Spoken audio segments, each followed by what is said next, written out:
Hi, good morning.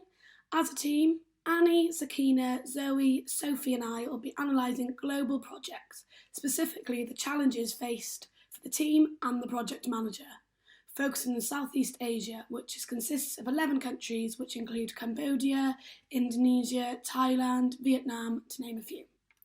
The aim of project management is to plan and manage a project successfully, completing all listed goals, deliverables within a time frame. To be a success, identifying and managing budgets, risks, resources, and communication across different stakeholder groups is required.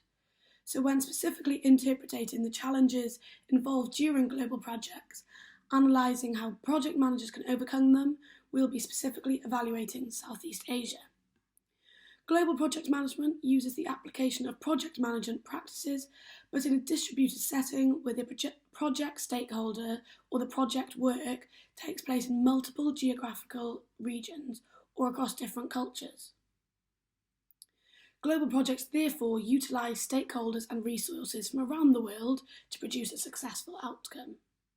We'll be analysing the challenges faced involving infrastructure and economical factors in global projects, along with cultural factors and legal and political factors.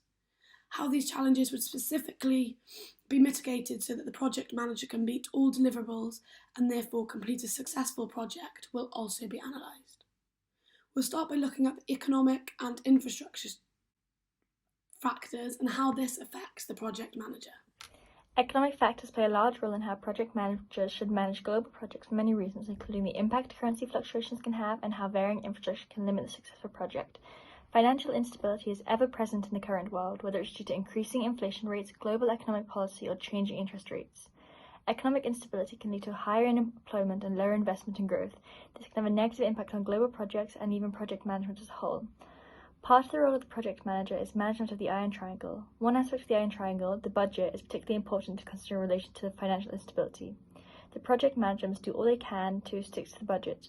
One way to mitigate the changing costs is for the project manager to consider a forward contract. Forward contracts consist of setting the current exchange rate for a business deal in the future. Exchange rates can vary, which can negatively impact the budget and the profit of projects. So a forward contract can be a useful resource for a project manager in a more volatile economic region like Southeast Asia. Within Southeast Asia, project managers must consider which country best supports the project needs when completing project site selection. For example, according to the World Bank, Indonesia's current rate of GDP growth is negative 2.1%, while Thailand has a growth of negative 6.1%.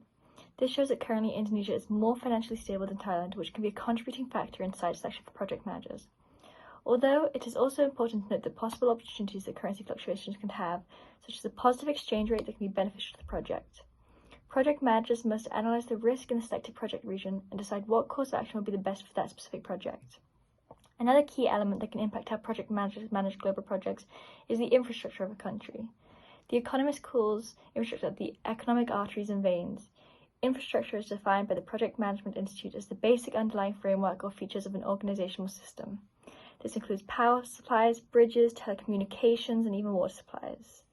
Strong infrastructure can help lead to a stronger, more effective and efficient economy. The Asian Development Bank states that Southeast Asia suffers from severe and persistent shortages of quality infrastructure that threaten to halt its progress as the fastest growing sub-region in the world. One example of the limited infrastructure in Southeast Asia is the amount of power outages experienced. Southeast Asia suffers frequent power outages with an average of 25 power outages per month. This is higher than any other region, including Europe, the Americas, and the rest of Asia. Power outages can disrupt many aspects of the project, including communication and transport. Lack of infrastructure can also be extremely challenging for project managers, as it can have a large impact on the schedule and then also the budget of the project. Project managers can try to mitigate the lack of infrastructure by creating a strong risk register with mitigation techniques. In global projects, issues are very likely to arise. The impact of these issues and risks can be minimized by thorough backup plans and procedures. Although some project managers, including Kate Sayer of Oxfam, argue that risk registers are not an effective way to manage risk and that risk registers do not treat risks appropriately. She also argues that effective project management should involve some risk for it to be effective. Finally, the project manager should ensure that the right project management technique is used. As mentioned previously, the economy in Southeast Asia can be uncertain. An agile approach could be helpful in global projects as it embraces change, allows for flexible scope, and high uncertainty. Next, Sakina will discuss legal and political factors. So what are legal and political factors? Every country has varying laws that individuals must abide by, and they can differ significantly between countries. This is because these specific laws will often demonstrate the protection of local workers, suppliers, and the environment. These can be laws such as pollution laws or minimum wage. Political stability strongly influences how projects will be implemented. This is a result of countries having different government styles, with some following a democratic approach whilst others may have a communist approach. We looked at a few legal and political challenges that are involved in projects. The first legal challenge is intellectual property. This is the umbrella term and description for intangible assets that are owned and legally protected from a third party using or imitating the asset without consent. Intellectual property can provide competitive advantage in certain industries, as it prevents competitors progressing down the same path as another company. Project managers must ensure that their assets, knowledge, and expertise are protected. This is because it will position their company better, and it will also provide reassurance to investors who will have confidence that the company's innovations won't easily be replicated or imitated. The project manager should encourage and ensure patents and trademarks are placed on all ideas and designs. This should be registered in all the international markets it operates in to ensure that no infringement takes place. The second legal challenge we looked at is tax. Tax can be defined as mandatory contributions collected by governments. There are many forms of tax, and they vary widely between countries, with some places having strict tax laws whilst others are more flexible. Therefore, to mitigate the issue of potential tax scandals, the project manager must obtain tax advice and tax structuring to minimise tax obligations and understand global transfer pricing regulations. This will mean that the project can perform within the scopes of the tax rules that apply to the specific country they are operating in, and avoid any complications that could delay the team from achieving the project goal on schedule. A political factor we looked at is government. Government can be defined as the group of people with the authority to govern a country or state, a particular ministry in office. There are different types of government, the main four being democracy, aristocracy, monarchy, and oligarchy. The government style of the country the project is working within can be viewed as a challenge. This is because the project manager would have to ensure that the processes and management are in sync with what the government outlines is appropriate for the country. This could include laws such as minimum wage and legal working age. Therefore, to mitigate this issue, the project manager would have to research the type of government and the laws that they set out to make sure that they are comfortable with setting up their project there. An example of these challenges in a project is the hydropower in Turkey. Hydropower is the main domestic energy source used in Turkey. In Turkey, there are a lot of legal requirements enforced by the Ministry of the Environment and Urbanisation that must be carefully analysed before any implementation can take place. They must follow an integrated watershed management plan, which has to also be accepted by the EU laws and regulations, as it is European waters. So you can see, the project manager would have to identify all of these separate laws, firstly within the host country, but also neighbouring countries, to move forward with the project effectively. There have been lawsuits and suspensions of hydropower projects in Turkey due to the organisational infrastructure not being established, resulting in auditing not being able to take place. This is another factor project managers would have to consider, whether all resources and individuals are ready before a project is commenced. Sophie is now going to introduce some cultural challenges involved in international projects. Culture can be defined as the set of norms, values and behaviours exhibited by a project organisation, manifested in project management processes, methodologies and mindset of people directly or indirectly involved and or influencing the project. Cross-cultural differences can present a challenge in project management.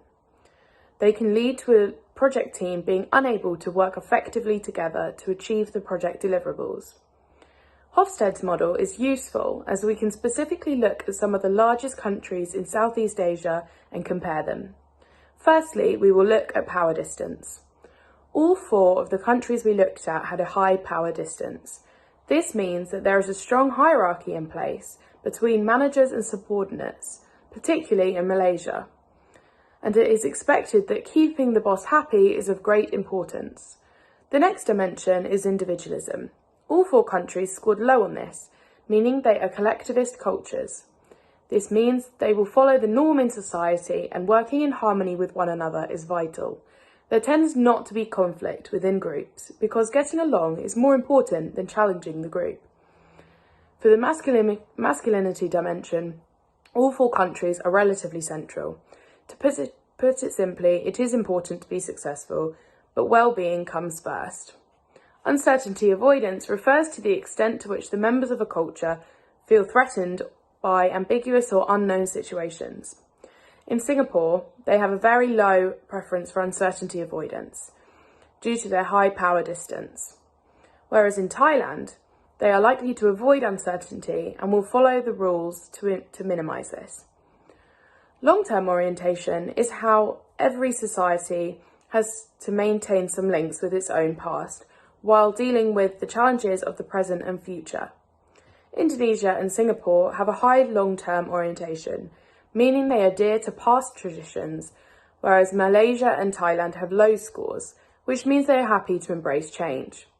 The final dimension is indulgence. Again, for this, the countries are fairly mixed.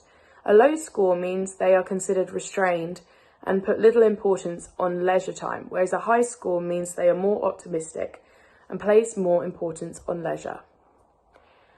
Here are 3 of the countries compared with the UK. You can see that the biggest differences between the cultures is the power distance dimension and the individualism dimension. This presents a challenge in leadership as British individuals may want to be more collaborative and Southeast Asians may need more direction to be successful. The other dimensions are fairly similar in their score. The solution to overcoming these challenges is first to recognise them, ensure everybody involved in the project is aware of the cultural issues that could potentially arise. The project manager must follow the cultural traits of Asia and must monitor the team performance, as it is likely that the Asian employees will not reveal any conflict. The PM should also organise workshops on cultural differences and how to work effectively as a multicultural team, run by external experts. Also, the project manager should collect regular feedback from team members to see if they have any issues.